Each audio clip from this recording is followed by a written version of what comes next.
The air was dry and cold in the ruined alien base. Human soldier Reed Walker stepped carefully through the dark hallway. Dust floated in the air. His boots crunched on broken metal and glass. The place had been attacked weeks ago, and now it was. Empty at least. That's what the report said. But something wasn't right. Reed's instincts told him someone or something was still here. He held his blaster tight, finger near the trigger. His flashlight beam swept across the walls, showing cracked panels and deep claw marks. He stopped when he heard it again. A faint sound, not a machine, not wind. A voice? He moved closer. The sound came from a half-open metal door at the end of the corridor. He pushed it slowly. It let out a low creak. His flashlight lit up the room inside Dot, and then he saw her. A figure tall, thin, and chained to the wall. Her skin was a soft silver blue, glowing faintly. Her long dark hair was tangled, falling over her shoulders. Her body was covered in bruises and old wounds. Chains wrapped around her arms and legs. Tight and cruel, she lifted her head slowly and opened her glowing violet eyes. She looked straight at him. Then she spoke, her voice weak and dry. "Show mercy, human. My body will give you powerful offspring." Reed froze. He had seen many strange things during the war. But this? An alien woman begging to be spared, offering her body in exchange. He didn't move. His eyes scanned the room, checking for traps. Was this a trick? Another alien trap meant to kill lonely soldiers. But there was no one else. Only her. She was barely breathing. Her chest rose and fell slowly. Her arms were limp. Her legs trembled. And yet, there was something in her eyes. Not fear, not weakness, not pride, not strength, not pain. "Who are you?" Reed asked carefully. The alien woman didn't answer right away. Her lips moved like they were trying to form words, but no sound came out. Reed looked around and found a dusty water flask near a broken shelf. He stepped forward slowly and raised the bottle to her lips. She drank, not fast, not greedy, but enough to speak again. "I am Zalara, daughter of Queen Nareen, last of the Varelian bloodline." Reed had heard of them. The Varelians were a warrior race nearly wiped out in the last Galactic War. Their queens were known for producing powerful heirs. Their genetics were rare, even considered sacred by some. "What happened to you?" Reed asked. Zalara looked down. Her voice was hollow. "I was captured, sold, used. Left behind like garbage when the raiders fled." Reed clenched his jaw. Even in war, there were rules. What they did to her, it wasn't just cruel. It was evil. Zalara continued, her voice trembling now. "My cycle is close. My body will shut down soon. If I do not bond ... I will die." Reed felt his heart beat faster. Bond? Was she asking him to? He shook his head. "I'm not here to hurt you. I don't take advantage of wounded prisoners." Zalara smiled sadly.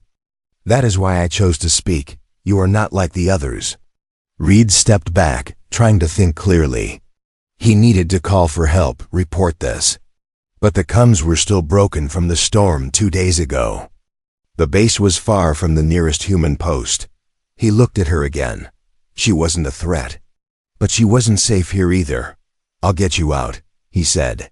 Zalara's eyes widened. "Why would you help me?" "Because no one else did." He reached into his bag and pulled out a small plasma cutter. He began to cut the chains, carefully, one by one. As the final chain dropped to the floor, Zalara collapsed into his arms. Her skin was cold, her breath was shallow, but she was alive.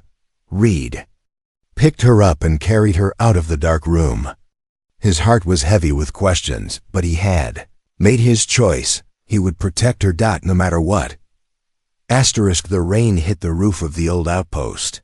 Like a slow drumbeat, Reed sat near the small heater, watching the alien woman sleep on a makeshift bed, made from his old jacket and some blankets. Her skin shimmered under the dim light silver blue with a strange, natural glow. She looked peaceful, but he knew better. Her body was still weak, and she was still dying. Reed glanced at his scanner. Her vitals were low. Her temperature was dropping. Her heart rate was slow. Too slow. He walked over and knelt beside her. Then, suddenly, her eyes snapped open. Bright violet, wide, alert. She grabbed his wrist. "You must listen," she said, her voice stronger than before. "There isn't much time." Reed stayed still. "Tell me." Zalara took a slow breath. "I am not just any Varelian," she said. "My bloodline was chosen for survival. My DNA holds something rare." She looked into his eyes. "It matches yours." Reed frowned. "What do you mean?" "Our species were enemies for years. But behind the war, some of your scientists knew the truth. Your human DNA is unusually flexible, adaptable, strong." Reed stood up slowly. "You're saying we're compatible?" Zalara nodded. "I was captured because of this. They wanted to use me to sell my womb, to create hybrid warriors. I refused. So they left me to die." Reed couldn't speak for a moment. He had heard rumors about black market breeding labs, about stolen genetic research. But this was beyond what he imagined. Zalara sat up with effort. "You touched me, human. You cut my chains." That act formed a temporary bond. "My body has started the connection. I can feel it." Reed stepped back, uneasy. "I didn't mean to. I know," she said gently. "That's why I trust you." She held out her hand. "I do not ask you to claim me, but I ask you to save me." Reed looked at her, fingers shaking, but open. A choice: take her hand, and everything would change. Leave her, and she might not survive the next sunset. Then came a noise. A soft click outside the metal wall. Reed's hand moved fast to his weapon. Zalara's eyes narrowed. "They're here," Reed whispered. "Who?" "The ones who left me. They don't want me saved. They want me gone forever." Outside, shadows moved. The hunter had become the hunted. A red dot appeared on Reed's chest. He didn't move. He didn't breathe. Outside the thin metal wall, a sniper had taken position. The laser sight blinked once, then vanished. Reed slowly ducked beside Zalara. "They've got scopes on us," he whispered. "We need to move, now." Zalara's hands gripped the edge of the bed. Her body was still weak, but her eyes were sharp. "They're not soldiers," she said. "They're gene hunters, paid to track rare bloodlines like mine. They'll kill you and take me alive." Reed cursed under his breath. His outpost wasn't a fortress. It was just rusted walls, a broken unit, and one working heater. Against trained killers, it was paper thin. He grabbed his backpack and handed Zalara a knife. "You know how to use this?" She gave a tired smile. "I was born on a battlefield." Suddenly, a loud blast shattered the side door. Smoke poured. In red lights blinked through the fog. "They're breaching!" Reed shouted. He pulled Zalara to her feet. She stumbled once, then steadied herself. Together, they ran down the side hallway. The emergency lights flickered. Reed pulled open a trapdoor leading into an old storage tunnel. They climbed down just as footsteps stormed into the room they'd just left. Below, it was cold and damp. Pipes hissed with steam. Reed led her through the dark tunnels, guided only by memory and instinct. "How many do you think?" Zalara asked. "3. Maybe 4, he said. "Not enough to waste time talking," she replied, gripping her knife tighter. Reed stopped. "Wait, you're not strong enough to fight." Zalara looked at him. "If I don't fight, I'll die anyway. Let me be more than just a body." That sentence stuck in Reed's mind. She wasn't begging anymore. She was ready to bleed. Up ahead, they reached an old weapon cache, mostly broken tools and rusted crates. Reed opened a box and pulled out a short-range shock trap. He placed it at the tunnel entrance, then handed her a flare gun. "Shoot this if I go down," he said. Zalara didn't argue. Behind them, metal clanged. They were being followed. Suddenly, a voice echoed through the tunnel, smooth, cold, confident. "Zalara, we only want what's inside you. Don't make it worse for your human pet." Zalara's hands trembled. Reed put his hand on hers. "Don't listen." The enemy's voice came again. "You can't protect her, human. She's valuable. You're disposable," Reed smirked. "Then come and throw me away." A moment later, a figure dropped from the ceiling behind them. It wasn't human. It had pale gray skin, eyes like glass, and long needle-like fingers. Zalara fired the flare gun without thinking. Boom. The blast lit up the tunnel. The creature screeched, falling back. Its skin burned. Another one appeared, but Reed tackled it, slamming it against the wall. The shock trap activated. A wave of electricity surged, taking down the rest of the attackers charging in behind. Silence. Then breathing. Only Reed and Zalara stood, covered in dust, burned, bruised, but alive. Zalara leaned on the wall, catching her breath. "You really aren't disposable." Reed laughed once, then coughed. "You're not just cargo either." They shared a look. No longer strangers. Not just soldier and survivor. Now, something more.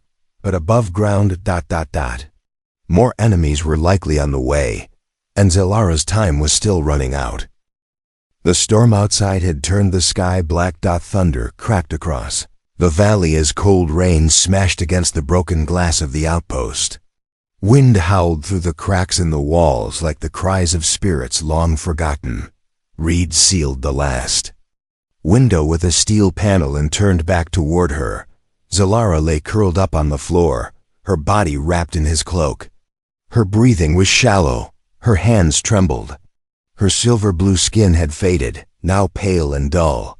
She was fading, and he couldn't stop it. Reed knelt beside her and touched her forehead. "Burning hot. Zalara, talk to me." Her eyes opened slowly. She looked at him, and this time there was fear in her gaze. Not fear of death, fear of being forgotten. "My body is shutting down," she whispered. "No," Reed said firmly. "You're not dying. I won't let you." She tried to sit up but failed. "It's not a wound. It's nature, my kind. We only survive through the bond. Without it, the system inside us collapses. Our strength comes from it. Our life comes from it." Reed clenched his fists. "Then let's get you to a lab. I'll find someone, a healer. There isn't time." The storm had cut off all signals. No one was coming. No one even knew she was alive. Only him. And now the choice was his. Zalara's voice was softer now. "This isn't about desire.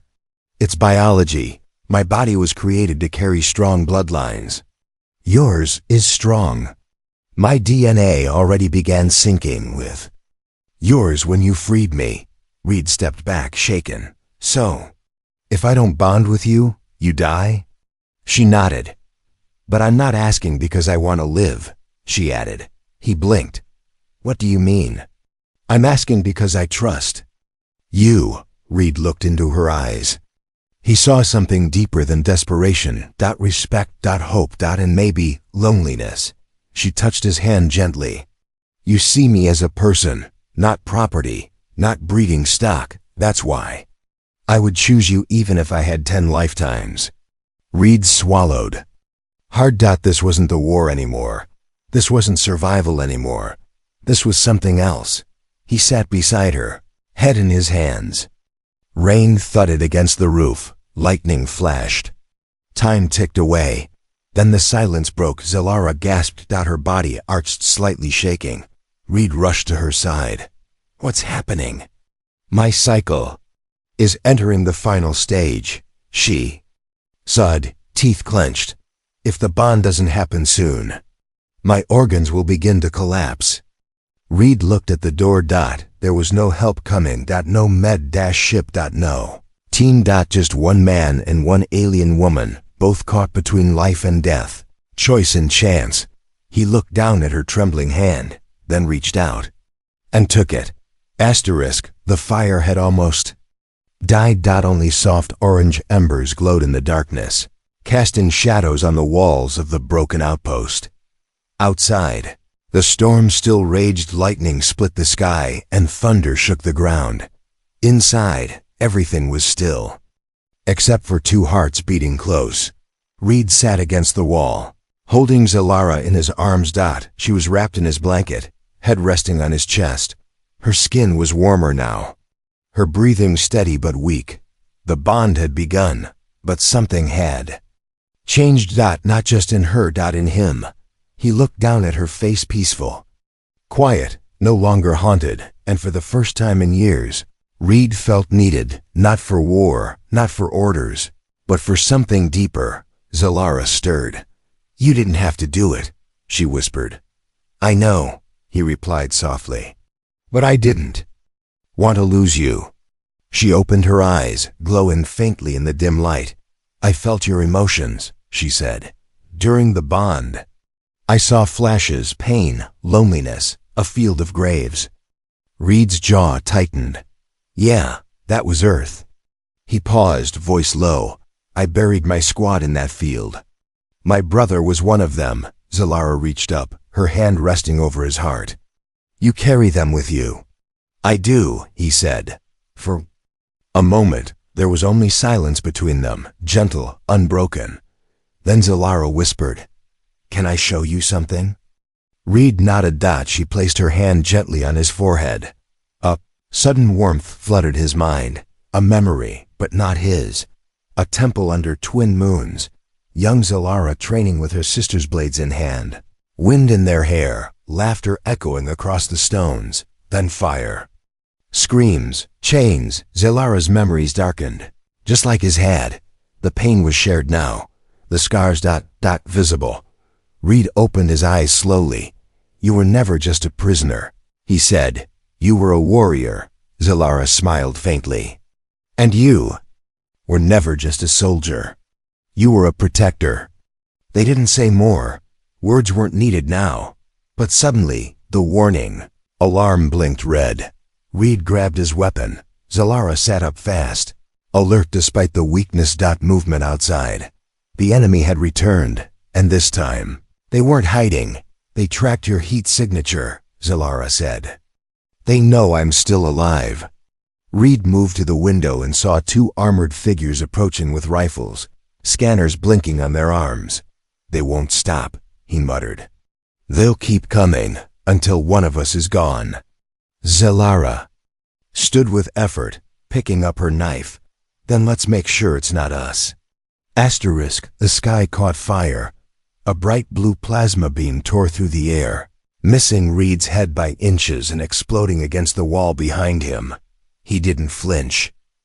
He didn't have time to. Zalara was already moving, limping, but fast. She ducked behind an old metal crate and threw a sharp disc toward the door. It spun, sparked, and burst into a blinding flash. One of the hunters screamed. Reed rolled forward and fired his blaster, one clean shot. The attacker dropped, but another came through the smoke, cloaked in black armor, tall and silent like a machine. Its weapon was aimed straight at Zalara. Reed yelled, "Zalara, down!" She dropped. He fired. The shot bounced off the enemy's armor. Too strong. Too fast. Zalara jumped behind Reed. "Their gear absorbs low energy blasts. You'll need something heavier." Reed nodded, thinking fast. He pulled open a weapons locker, rusty and almost forgotten. Inside, one heavy plasma launcher, still powered. He smiled. "Let's see how you like this." The enemy stepped forward. Reed fired. Boom. The wall lit up with blue fire. The armored hunter was thrown back, crashing into the rubble. Silence. Then the building groaned. Cracks split across the ceiling. Zalara grabbed Reed's arm. "We have to get out. Now." They ran through the hallway, dodging falling debris and sparks. The outpost was dying, but outside was worse. 4 more figures waited just beyond the storm blades drawn, glowing eyes watching. Reed turned to Zalara. "Can you fight?" She breathed hard but lifted her knife. "To the end." Reed grinned. Good, let's make it their end. They charged. Zalara moved like lightning, slashing and dodging, her warrior skills returning with every heartbeat. Reed fought beside her, calm and focused, not just protecting her now. Fighting with her, enemies fell, one by one, but not without cost. Blade caught Reed's shoulder. He stumbled. Blood soaked his sleeve. Zalara saw it and roared like a storm. She tackled the last attacker, driving her knife deep into his chest with a scream that shook the air. Then silence, just rain, and broken bodies. Reed dropped to one knee, breathing hard. Still alive? Zalara fell beside him, clutching her side. Barely. They looked at each other, soaked in blood and rain, their faces bruised, tired alive. You didn't leave me, Zalara whispered. I never planned to, he said. She leaned on him, voice shaking. Then let me give you something more. More than just my survival. Reed held her close, heart-pounding. And far in the distance, the sun began to rise.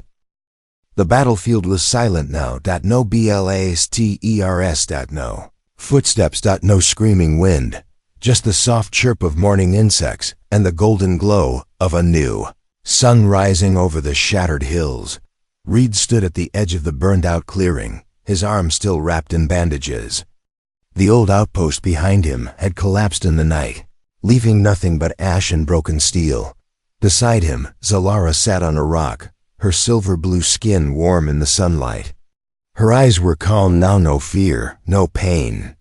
Only peace. Her hand rested gently on her belly. Small, but no longer empty. Life had begun inside her, a life that never should have existed, a life born from war, but not made for it. Reed looked down at her, a strange feeling growing in his chest. So, it's real? Zalara smiled, eyes full of quiet strength.